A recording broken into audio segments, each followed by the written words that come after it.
Thanks, Elaine, and thanks for having me. I'd like to start by acknowledging the traditional owners and the custodians of the lands where we work, meet, and live. I extend my respects to the elders past, present, and emerging. Now, the world is about to cross 1.5 degree warming, probably soon. And with that, the highest aspiration of the Paris Agreement could soon be out of scope. The latest emission gaps report by UN is predicting that with our current commitments to mitigation around the world, we could end up with warming around 2.5 to 2.9 degrees. That has consequences for us as scientists, as decision makers, policy makers, and how we operate, and for the outlook for what we can potentially achieve. Now, so we are effectively entering with this an uncharted territory.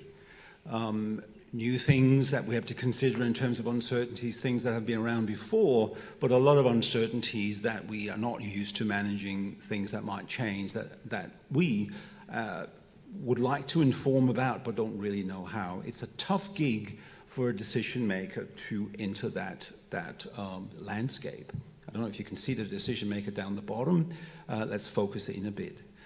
So I'd like to argue that in order to do this in an uncharted territory with new things coming at us, we really need a fellowship.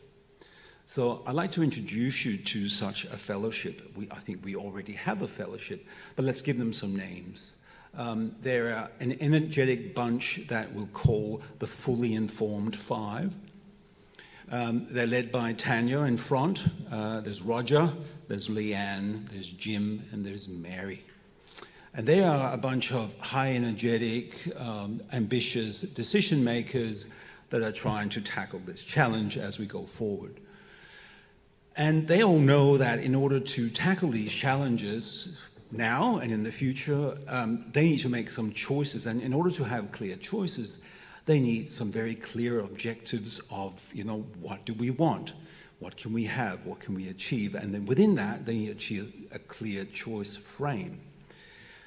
The reason we're talking about this is that, this is a big gig, and they're lucky to already have these objectives laid out. They have a choice frame, and there's a document that they're working to, and that's been really instrumental up till now. But again, uncharted territory. How do we go forward? The mission, the vision of that document, the long-term sustainability plan for the reef 2050, is to sustain the GBR as a living, natural and cultural wonder. So it's ecological values, social, ecological, and potentially also economic and social, right? Now, a big burden to do that by yourself, so they have to think about how do we share this burden. That's what fellowships do. So as decision makers, the one person with the broadest decision frame, the biggest decision sort of aggregated challenge might be Tanya up front, and her challenge is to support Australia's environment for people and the economy going forward. But right behind her is Leanne. She is focused on that too, but with a more narrow focus on the reef and its people. They're supported by Roger, dashing Roger. Roger's right behind both of them, and he says, we must support the reef as best we can. We already are, but, we are going into uncharted territory, so we're willing to, look at other things, additional things.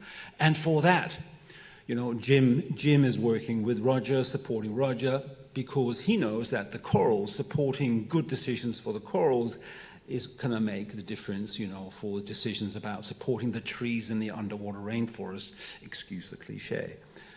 Now, Mary is also all about corals, but she's also about killing the cots that eat the corals. So a very important mission here, some very wicked decisions around that in order to support Jim, to support Roger, and up the chain all the way up to Tanya.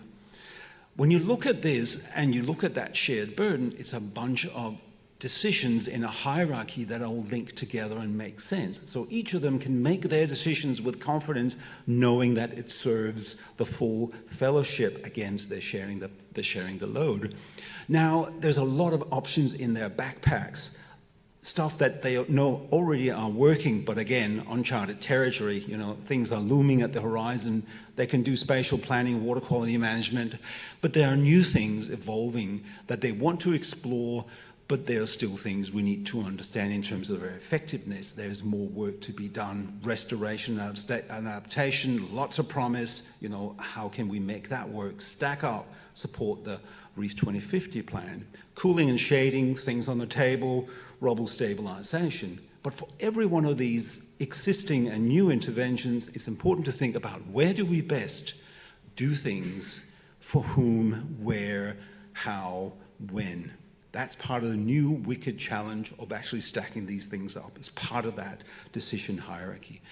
And as we know, for any fellowship, you don't just go it alone. You have an alliance of friends to support you so that you can get the mission done. And this is where the co-presenters of this talk are coming in. This is the modeling and decision support team working under RRAP.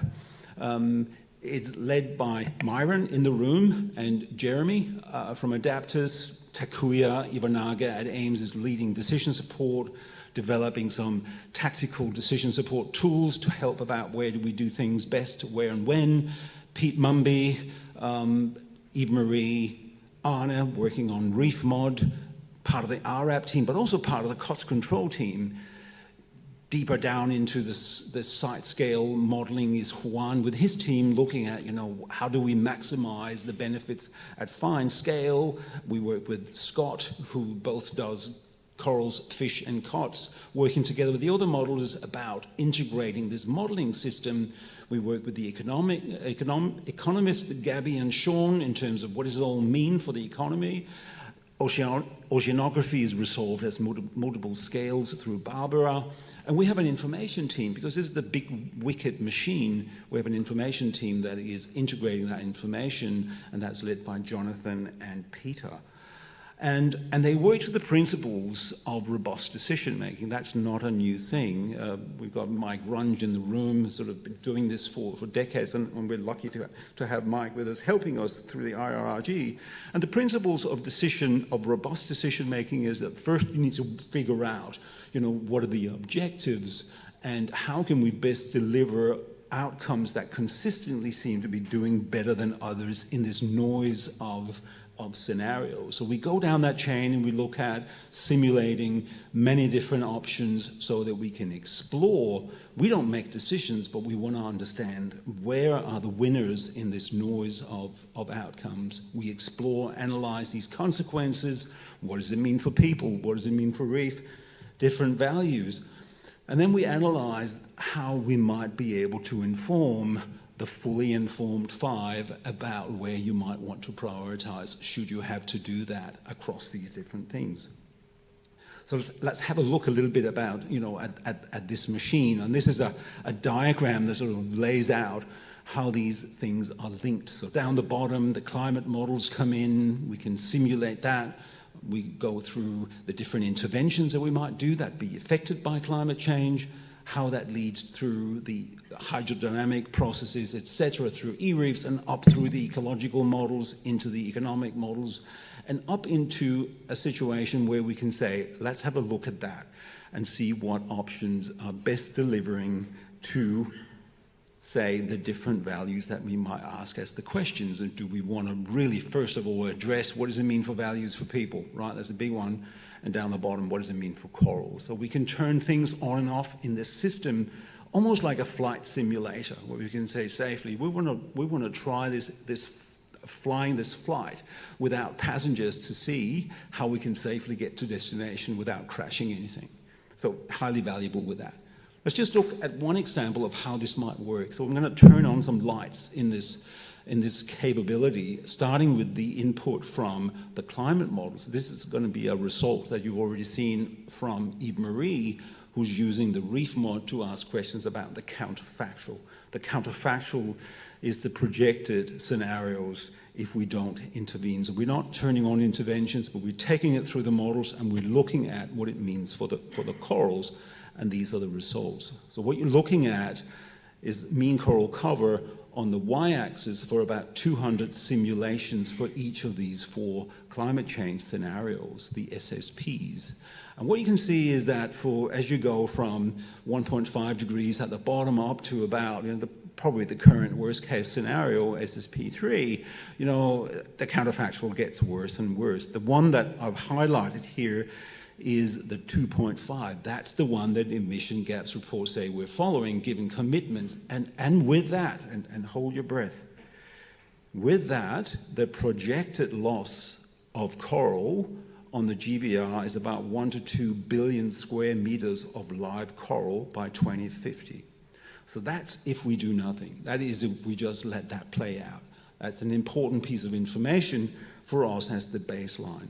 So that's the brown arrow to the left that highlights that gap between the objective of sustaining coral under the 2050 plan versus the counterfactual that will take that away from us. Now, this set of results are very important for the fully informed 5 because it gives them an idea of what the baseline is and what we potentially could gain if we moved from that projected scenario to one that keeps warming below 2 degrees. You simply look across on those two and you look at the size of the arrows at 2050 and 2090, and you can see that that difference in the length of these arrows equate to 500 million square meters of live coral by 2050 and more than 1 billion square meters of coral by 2090. So why is that important in the context of the fully informed 5? Well, it's out of their scope, but it's an important baseline to understand. And the best they can do is to support Tanya and Leanne to take that message upstairs and say, if we are to save the reef and all these billions of square meters of corals, that's what we need. We can do a lot of other stuff on the ground, and while it's out of scope for them, they can inform that this is what they stand to potentially gain. I want to close with an example where we can also use this for final scale studies. This is an example of Moore Reef, where we use this capability to look at the most favorable options across a whole suite of interventions, including cuts control and coral restoration. And what's important here is there's a lot of noise. There's a lot of noise in this graph. The highlighted curves are the ones that perform best. That's the result of robust decision making, but all that noise means uncertainty. This is where the science community comes in to help resolve this uncertainty. If we ask a question at the top about the values we want to protect, we want to be able to navigate through that system and say, maintain critical values, what's required for ecosystem functions, what's required for corals and fish, what's required for how we manage drivers. I want to close very much here by saying that I asked ChatGPT yesterday about what it would look like, what it would look like for science and management saving the reef in 2050, and this is what came up. I disagree. I disagree with this. I think it's probably going to be less about, high volumes of hardware tech and maybe more about fully informed decisions with things we've got and yes, things we can do, but it's probably more about intelligence than it is about brute force of high tech. It's very attractive, but So I think we need to do the best of that in terms of how we as a community best can support the Fabulous 5. Thank you.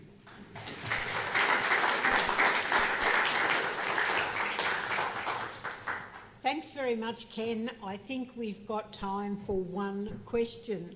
Is there one online from the Slido? If not, we've got a person here poised to ask a question, so please do. Good morning, Chelsea from Futcher Group Consulting. I noticed that most of the modelling and the famous 5, I believe, might need a 6th person. and it very often speaks about the key objective or a specific point that will be the best outcome.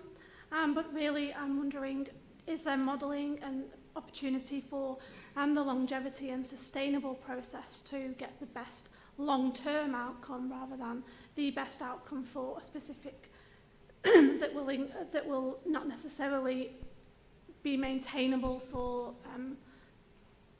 a long time? I think that's a very good question.